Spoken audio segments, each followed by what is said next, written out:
महाराज जी, दास को ठाकुर जी ने विधायक के रूप में मध्य प्रदेश पन्ना में जनता की सेवा सौंपी है। महाराज जी, आग्रह है कि राजनीति में रहने के कारण लोगों की अपेक्षाएं बहुत हैं, पर कभी नियम विरुद्ध कार्यों को उपेक्षित करना पड़ता है। वो दुखी होते हैं तो मन खिन्न होता है। महाराज जी, आप मार्गदर्शन करें कि ऐसे नहीं, अपने नियम से चलना चाहिए, कानून विधान से चलना चाहिए।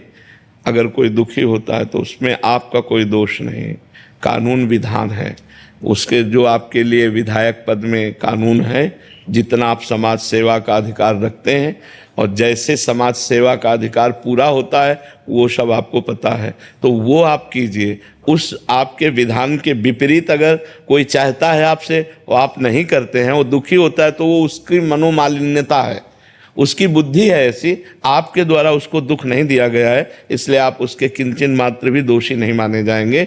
अब जैसे कोई आपसे ईर्ष्या करे कि आप विधायक हो और वो जल रहा है, दुखी हो रहा है, तो ये उसका चिंतन है। आपका इसमें विधायक होना थोड़ी दुखी का कारण है, उसका चिंतन है। तो ऐसे ही आप अपने विधान के अनुसार समाज सेवा कर रहे हैं और जो विधान के विपरीत आपसे करवाना चाहता है आप नहीं कर रहे, तो उसको दुख तो पहुंचेगा, लेकिन आप दुख देने के दोषी नहीं माने जाएंगे, क्योंकि वो अपने धर्म विरुद्ध, कानून विरुद्ध, वो ला के विरुद्ध चलना चाहता है, तो उसको दुख तो मिलेगा ही। इसलिए ऐसे लोगों की उपेक्षा ही कर देनी चाहिए। जो नीति विरुद्ध आपसे कार्य करवाना चाहें, तो वो दुखी हो या सुखी हो, अपने को धर्म नहीं छोड़ना, तो आपकी विजय होती जाएगी। जो आज पद मिला है 4 लोगों की सेवा, तो कल 40 लोगों की सेवा का मिलेगा। और भी पद हैं आगे चल करके, तो हम अपने पद को बहुत सही ढंग से निर्वाह करें तो भगवान हमारे हमको आगे भी सेवा का अवसर देंगे। करके बताइए कि जीवन में ऐसा क्या जाए जिससे हर परिस्थिति में डर को पीछे छोड़कर ईश्वर पर पूर्ण विश्वास रखते हुए नाम साहस जप, का मार्ग नाम जप, नाम जप, नाम जप जितना करोगे उतना निर्भय होते जाओगे। हाँ, भगवान का जब भरोसा हो जाता है तो फिर भय खत्म हो जाता है। अभयम सर्वभूतेषु, भगवान कह रहे हैं मैं उसे अभय कर देता हूँ। भगवान का चिंतन करो, भगवान का नाम जप करो। तुम्हारे बल हम डरपत न हैं।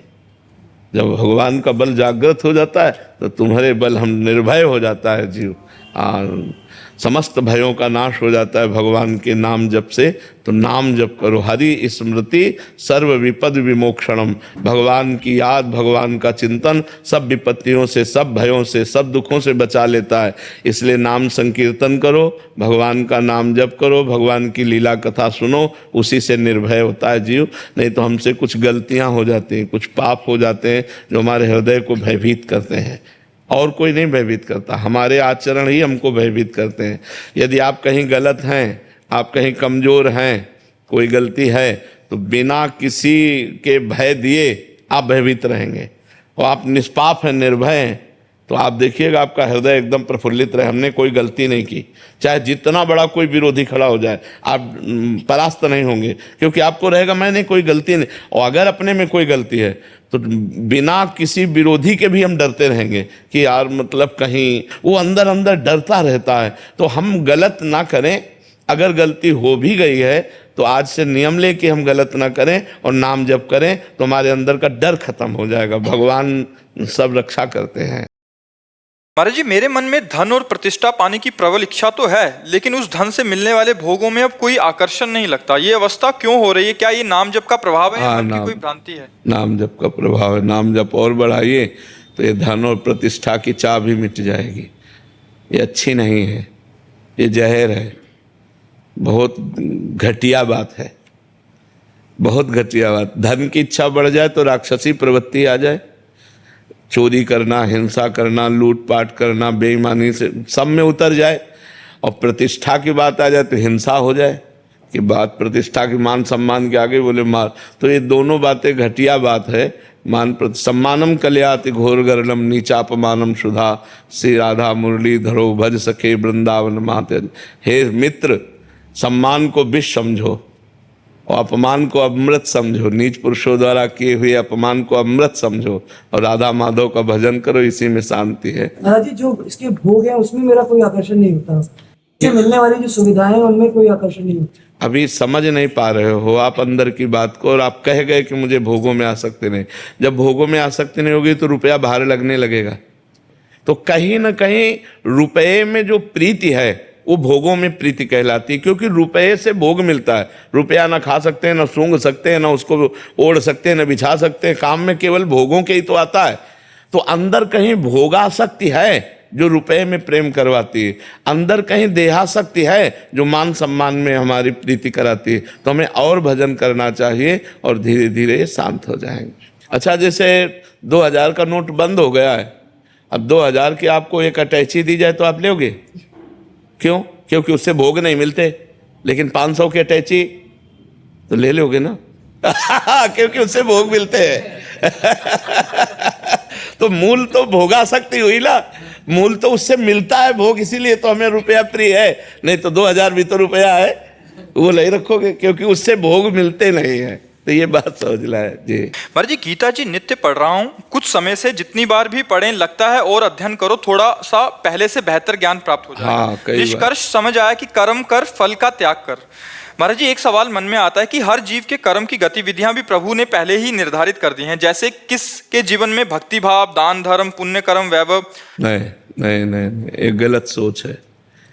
2 चीजें निर्धारित है, एक पाप कर्म का फल दुख और एक पुण्य कर्म का फल सुख लौकिक।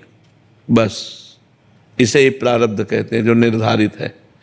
अब आप दान पुण्य करते हो या आप दूसरे का छीनते हो, आप अच्छे कर्म करते हो या बुरे कर्म करते हो, आप भजन करते हो या पाप करते हो, ये आपके ऊपर छूट है। वो आपकी बुद्धि जैसा निर्णय करेगी वैसा आप कर पाओगे। मलिन बुद्धि होगी, गंदे आचरण करोगे। अच्छी बुद्धि होगी तो जैसे शास्त्र स्वाध्याय करो, सत्संग करो तो अच्छी बुद्धि होगी तो अच्छे आचरण बनेंगे। गंदे लोगों का संग करो, गंदी बातें देखो तो गंदी बुद्धि होगी, गंदे कार्य बनेंगे। इसमें भगवान का विधान नहीं है, ये हमारी सोच, हमको स्वतंत्र रखा गया है। इसके लिए स्वतः आप जो नया कर्म करना चाहो वो कर सकते हो, लेकिन परिणाम में आप नहीं। परिणाम में प्रारब्ध काम करेगा। जैसे आप बहुत प्रवीणतापूर्वक व्यापार कर रहे हो लेकिन घाटा लग गया, प्रारब्ध है आपका। कोई बहुत ज़्यादा प्रवीण नहीं लेकिन मुनाफे पे ही चल रहा है, प्रारब्ध है उसका। तो सुख दुख रूपी परिणाम ये जो हमें अपने कर्मों के भोगने हैं ये पहले से निश्चित है। लेकिन नवीन कर्म अच्छा या बुरा ये हमारी सोच है। हम जैसा सोचेंगे वैसा कर्म करेंगे, वैसे ही हमें उसका भोग भोगना पड़ेगा। समझ पा रहे हैं आप? इसमें हम ऐसा नहीं कि भगवान ने कि ये आदमी पाप करेगा, ये आदमी पुण्य करेगा, ऐसा नहीं। वो आदमी पाप कर सकता है, वो आदमी पुण्य कर सकता है, उसको उसका भोग भोगना पड़ेगा। वो आदमी चाहे तो सत्संग करके भजन कर सकता है। ऐसा कोई भगवान का विधान नहीं है कि आदमी जीवन भर पाप करे या जीवन भर पुण्य करे, ऐसा नहीं है। नाथ, आपकी और श्री जी की कृपा से अब मैं इस जीवन के उद्देश्य को धर्म मार्ग व भक्ति मार्ग की ओर बढ़ाना चाहता हूं, पर नाथ आत्मविश्वास की घोर कमी के कारण असफल हूं। स्वामी, क्या बिना किसी भजन पूजन साधन अभ्यास के बिना क्या मैं प्रभु की शरणागति को प्राप्त कर सकता हूं? नहीं, नहीं कर सकते, नहीं कर सकते। जैसे गंगा नहाना तो गंगा जी पर जाना पड़ेगा, आपको चलना पड़ेगा। गंगा नहाना है तो गंगा जी की यात्रा आपको करनी पड़ेगी। अगर आपको भगवान की प्राप्ति करनी तो आपको भगवद यात्रा करनी पड़ेगी। आपको नाम जप करना पड़ेगा, आपको भगवान का पूजन करना पड़ेगा, आपको भगवान की कथा सुननी पड़ेगी, आपको भगवान के लिए उत्साह रखना होगा, सब में भगवान का भाव करके सेवा करनी होगी। ऐसे कैसे हो जाएगा? ऐसे कैसे हो जाएगा? 6 साल पहले मैं विदेश में था, उसके बाद वहाँ पे वहाँ बुरे कर्मों में नहीं, सबसे बुरे कर्म हो जाते हैं। आप कोई नए आदमी नहीं हो कि आपसे बुरे कर्म हो जाते हैं। हम लोग संसार की फिसलन में ऐसे फिसलते हैं कि सबसे बड़े बड़े बुद्धिमानों से भी चूक हो जाती है। हम ये इस बात में कि हमसे बुरे कर्म नहीं हुए, ये हम किसी की भी बात मानने वाले नहीं, क्योंकि ये फिसलन ऐसी माया की है कि सबसे गलती हो जाती है। लेकिन गलती होती ही रहे ये ठीक नहीं है। अब हम अपनी गलतियों को सुधारें, हम अब जो जानते हैं ये गलत है वो ना करें और नाम जप करें तो भगवान कृपा करेंगे, ठीक हो जाओगे। कृपा का संचार कैसे और क्यों होता है? क्या नाम जप, नाम के महत्व का बोध कृपा से होता है या नाम जप करने से कृपा होती है? नाम जप जब हम शुरू करते हैं तो कृपा से शुरू करते हैं। नाम जप में जब रुचि होती है तो कृपा से होती है, और नाम का जब साक्षात्कार होता है तो कृपा से होता है। ये सब कृपा से होता है। भगवान अहेतुकी कृपालु है। जैसे पिता अपने पुत्र के लिए सब बढ़िया करता है, लेकिन यदि पुत्र कोई गलत आचरण करे तो फिर उसे दंड मिलता है। तो हमारे ऊपर भगवान की बहुत कृपा है, वात्सल्य सिंधु है, सब कृपा से हो रहा है। पर हम गलत जब आचरण करते हैं, गलत मार्ग में चले जाते हैं, तो ऐसा अनुभव होता है कि हमारे ऊपर कृपा नहीं। जब हमें दुख मिलता है, विपत्ति मिलती है, अपमान मिलता है, वो हमारे पाप कर्म का फल होता है, तब लगता है भगवान की कृपा नहीं है। जब अनुकूलता मिलती है, प्रणाम नमस्कार वाहवाही, तो लगता है भगवान की कृपा है। नहीं, भगवान की कृपा सब पर मोर बराबर दया, सब पर बराबर कृपा है, बराबर दया है।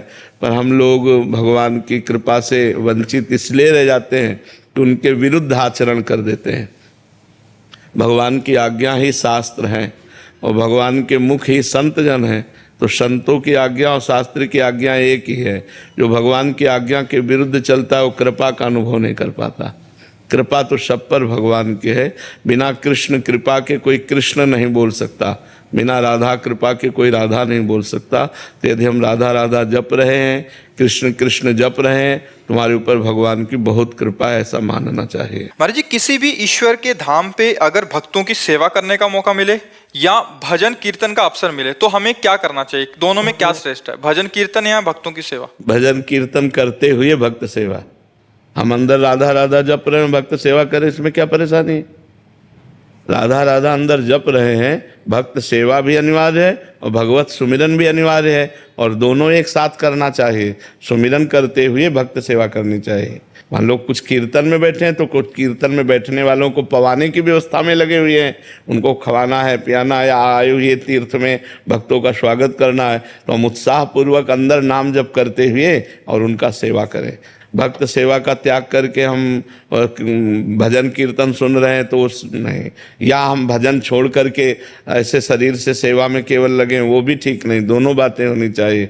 अंदर हमारे नाम चल रहा है और बाहर हम सेवा कर रहे हैं, तो भजन भी चल रहा है और संत सेवा, अतिथि सेवा, जो भी तीर्थ यात्रियों की सेवा, वो भी चल रही है। आपने मुझे हर पल कृष्ण का स्मरण करने और हर समय राधा जी का नाम जपने की दिशा और शक्ति दी है। महाराज जी, मेरे मन में एक प्रश्न है कि क्या गलत कार्यों के कारण आत्मा मलिन हो जाती है? अंतःकरण, आत्मा तो कभी मलिन नहीं होती, वो तो एक रस है, वो निर्मल है, वो एक रस है जो आत्मा है। मन मलिन हो जाता है, अंतःकरण जो है वो मलिन हो जाता है। अंतःकरण मलिन हो जाने पर सब मलिन दिखाई देने लगता है। भगवान का चिंतन नहीं होगा, कथा वार्ता में रुचि नहीं रह जाएगी जब मलिन अंतःकरण होगा। तो हमें चाहिए कि हम पाप कर्मों से बचें, क्योंकि किसी चीज़ को साफ करने में ज़्यादा टाइम लगता है, गंदा करने में नहीं लगता। जैसे आपको अपना आंगन है, गंदा करो 1 मिनट में, लेकिन साफ करना है, झाड़ू पोछा लगाना तो समय लगता है। ऐसे मन को गंदा करने में देर नहीं लगती, लेकिन उसी मन को साफ करने में जब लगो तो वर्षों लग जाते हैं। साधना, तपस्या, भजन के द्वारा एक एक बात को सुधारने में वर्षों लग जाते हैं। इसलिए नाम जप करो, भगवान का आश्रय लो, भगवत मार्ग के अनुसार चलो, कोई गंदे आचरण न बन पावे। जब मन गंदा आचरण करवाता है तो अंतःकरण मलिन हो जाता है। उसे ज्ञान न होने के कारण आत्मा कह देते हैं, लेकिन आत्मा अलग है, वो कभी मलिन नहीं होती, वो सदैव निर्मल रहती है। जिस शास्त्रों में पुरुषार्थ और भगवान की कृपा दोनों का महत्व बताया गया है, यदि कोई व्यक्ति पूरे पुरुषार्थ से प्रयास करे परंतु परिस्थितियां बार बार विपरीत हो जाएं तो सफलता ना मिलने पर इसे भगवान की विशेष योजना माने या अपने भीतर पुरुषार्थ की कमी माने? नहीं, पुरुषार्थ करने, अभी आपको बताया ना, योजना नहीं, प्रारब्ध। उनसे जैसे बताया ना कि आप बहुत प्रयास कर रहे हो लेकिन आपको व्यापार में घाटा लग गया, तो आपने पुरुषार्थ किया लेकिन आपकी उन्नति नहीं हो रही, इसमें प्रारब्ध बाधा डाल रहा है। भगवान तो कृपालु है, वो तो कृपा ही करते हैं। अगर हमारी भागवतिक पुरुषार्थमय वृत्ति है तो हमारा प्रारब्ध जो बुरा है वो हमको विक्षेप डाल रहा है। धन, गायत्री जी न प्रसन्न हुई न धन मिला, 2 पुरस्चरण किए, 3 पुरस्चरण किए, 23 पुरस्चरण किए, तब तक जवान हो चुके थे, माता पिता पधार गए थे। तब 23 पुरस्चरण करने वाले गायत्री मंत्र के महापुरुष के अंदर कितना ज्ञान आ गया होगा, तो उन्होंने संसार का त्याग कर दिया और सन्यासी, जे ही सन्यासी हुए ते गायत्री माँ प्रकट हो गई और उनका अब आप इंद्रासन मांगो तो भी दे देंगे। बोले आप क्या जरूरत है, जब जरूरत थी तब तो आप आए नहीं। तो बोले 24 महापाप थे आपके, 24 महापाप थे आपके, तो 23 पुरस्चरण से वो नष्ट हो गए और 24वां संन्यास लेने से नष्ट हो गया। अब जो तुम चाहो वो प्राप्त, बोले बस अब सन्यासी बन चुके, अब धन तो नहीं, अब हमें आत्मज्ञान चाहिए। तो बड़े आत्मज्ञानी महात्मा हुए। तो समझो हम लोग तो माला दो माला, वो 23 पुरस्चरण करने पर भी धन नहीं प्राप्त कर सके, क्योंकि 24 महापाप थे। जो ही 24 पूरा हुआ संन्यास लेते ही तो ये गायत्री माँ प्रकट हो गए। तो ऐसे ही हम प्रयास करते हैं, पुरुषार्थ करते हैं, तपस्या, साधना, व्रत, दान, पुण्य, लेकिन हमारे इतने बड़े पाप हैं तो हमको गिराएंगे, वो हमको सफलता नहीं देंगे। लेकिन वो नष्ट हो रहे हैं, भजन आपका व्यर्थ नहीं जा रहा, वो नष्ट हो, जहाँ वो नष्ट हुए तो सफलता ही सफलता हाथ में लग जाएगी। महाराज जी, स्वास्थ्य संबंधी समस्याओं को आप ऐसे हंसते हंसते झेल रहे हैं महाराज जी। आपके पास आध्यात्मिक बल है, तपोबल है, भक्ति बल है। महाराज जी हम जैसे तपोबल नहीं, भगवान का आश्रय बल है, भगवान के आश्रित है, तो भगवान सब संभाल रहे हैं उन्हीं के। नहीं तो जैसे बैठे हैं तो भयानक कष्ट है, पूरे शरीर में पीड़ा है। तो बस आप प्रश्न करोगे तो आपके उत्तर में मन लग जाएगा, तो ऐसे है। अरे तो अपने मन को भगवान में ऐसे चुप लगाएं, इसको शरीर में लगा दें तो अभी परेशान हो जाए। ये भगवान के बल से, अपने में तो बल है ही नहीं है। तो भगवान का आश्रय लिया जाए, वही बल देते हैं, महाबल है वो। कर्तुम अकर्तुम कहा नहीं गया, मूकम करोति वाचालम पंगुम लंघयते गिरिम यत् कृपा तमहम वंदे परमानंद माधवम। मूक हो वाचाल पंगु चढ़े गिरिवर गहन। जो लंगड़ा है उससे कहो पहाड़ चढ़वा दे, जो गूंगा है उससे कहो वेद बुलवा दे। ऐसे भगवान है, भगवान की सामर्थ्य ऐसी है। तो ऐसे ही है, दोनों किडनी फेल से प्रवचन करवा रहे हैं, उनकी कृपा से हो रहा है। सांसारिक सुख और आध्यात्मिक शांति एक साथ संभव है? गाल फुला के हंस सकते हो, एक साथ संभव है? हंसोगे तो गाल नहीं फुला पाओगे, गाल फुलाओगे तो हंस नहीं पाओगे। एक संग नहीं होए भुआलू, हंसब ठठावब फुलवब गालू। ठाका मार के हंसना और गाल फुलाना, ये एक साथ जैसे नहीं हो सकते, ऐसे ही विषयों का स्वाद और भगवान का स्वाद, आध्यात्मिक, एक साथ नहीं हो सकता है। जो निर्विषय इंद्रियां होती हैं उनमें अध्यात्म सुख शांति का अनुभव होता है। तो धीरे धीरे निर्विषय की तरफ बढ़ता जाए तो अंदर का जब आनंद मिलेगा तो बाहर के भोगों की तरफ मन जाएगा ही नहीं। इसीलिए खूब भजन करना चाहिए, नाम जप करो खूब, नाम जप से शांति प्राप्त होती है।